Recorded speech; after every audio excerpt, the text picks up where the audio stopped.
कोन यानी शंकु। तो इसके जो इंपॉर्टेंट फॉर्मूला है उन्हें हम देख लेते हैं पहले, फिर इस एक्सरसाइज को करेंगे।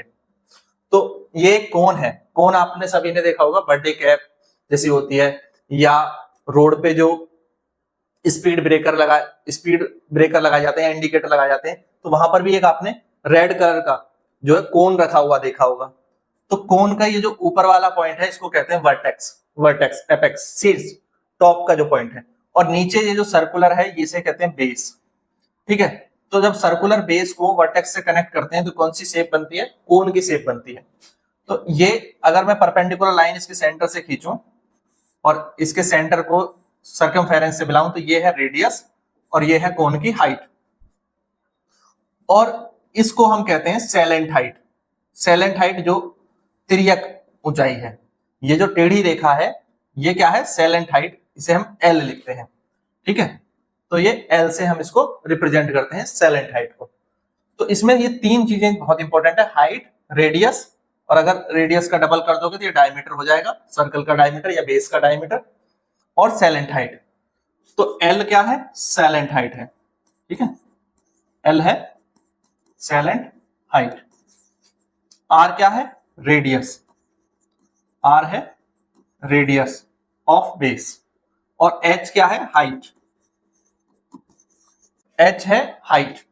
तो इसका वॉल्यूम कितना होगा, कोन का वॉल्यूम, तो कोन का वॉल्यूम कितना होता है, अगर इसी हाइट का सिलेंडर होता और इसी रेडियस का एक सिलेंडर होता, समझो पिछले चैप्टर में हमने सिलेंडर के बारे में पढ़ा था, तो मान लो हाइट भी सेम होती और रेडियस भी सेम होती, तो सिलेंडर का वॉल्यूम क्या होता है, पाई आर स्क्वायर एच, ये हमने पढ़ा था, ये सिलेंडर का वॉल्यूम।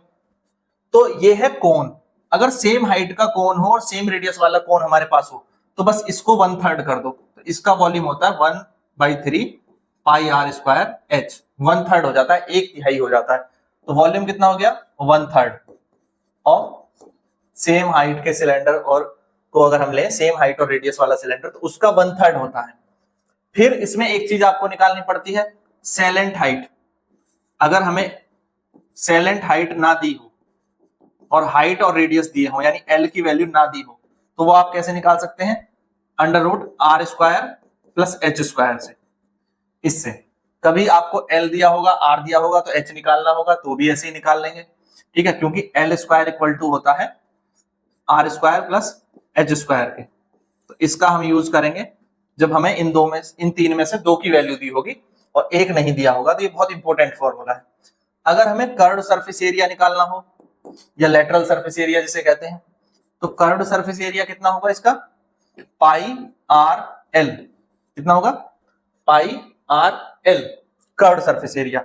और टोटल सरफेस एरिया कितना होता है कोन का, टोटल सरफेस एरिया, तो पाई आर एल, ये तो हो गया कर्व्ड सरफेस एरिया, जो इसकी ऊपर की कैप है वो वाला एरिया, और नीचे सर्कल को जोड़ दोगे तो टोटल एरिया हो जाएगा, total surface area pi R L plus pi R square. तो ये इंपॉर्टेंट फॉर्मूले हैं इस चैप्टर के, इन्हें आप जरूर याद रखें। ये फॉर्मूले आप याद रखेंगे, बहुत इंपॉर्टेंट फॉर्मूला है।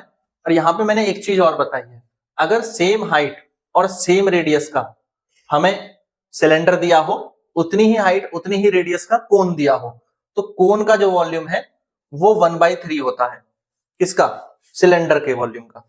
ये कॉन्सेप्ट जरूर याद रखना, बहुत इंपॉर्टेंट कॉन्सेप्ट है। वीडियो आपको पसंद आया होगा, लाइक जरूर करें, शेयर करें अपने सभी दोस्तों के साथ, और चैनल को सब्सक्राइब करना ना भूलें।